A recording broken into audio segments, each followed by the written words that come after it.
What's up guys, Mike here, the Detroit Borg, with a quick preview of what we believe the iPhone 7 is going to look like. So I have these dummies here. These actually came from Danny Winget, also known as Super Scientific. So these are widely available as design studies for case manufacturers and that sort of thing.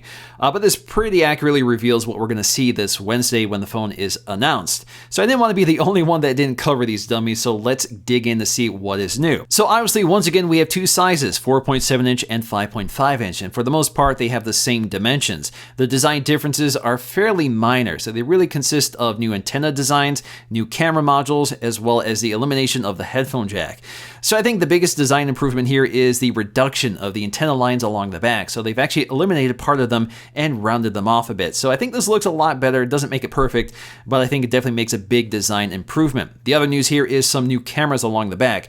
In terms of specs, we're expecting 12 megapixels, at least for the 4.7 inch model. And as you can see, the modules themselves seem to be quite a bit larger, so that could be the design of the casing, but this could also mean that we have larger optics with a more shallow depth of field. So the rumor is that we're getting an f1.9 aperture, so we'll see if that actually comes to fruition. The other big news here is that the Plus model, if this is called the 7 Plus, will actually feature a dual camera setup, and this is likely to work somewhat similar to the Huawei system, which combines a color sensor and a luminance sensor to create better low light images and just more vivid images. The other big news here is that they've eliminated the headphone jack, and instead we have this symmetrical design. So it almost looks like we have a set of dual speakers.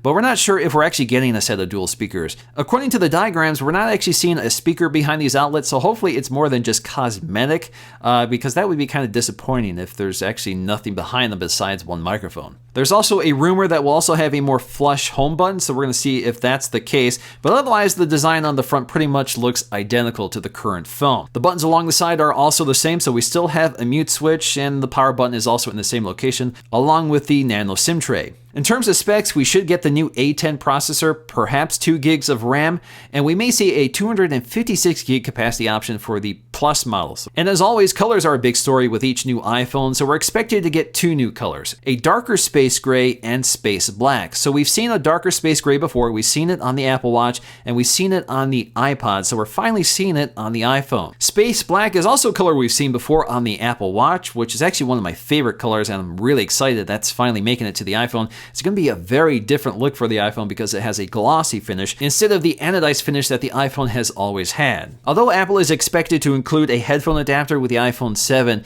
there's a lot of benefits to using lightning connected headphones. For example, it provides a lot more power and can pass a lot more data over that connection. So for example, I have these really incredible Audis headphones, which uses a lightning cable with a built-in 24-bit DAC, which you could never power on a headphone jack. And that definitely delivers the best audio quality I've ever experienced on a mobile device. Alright guys, hope you enjoyed this quick preview of the iPhone 7. Of course, we're going to learn a lot more on Wednesday, and I will cover them in full review, so stay tuned for that. And until then, I'll see you again in the next video.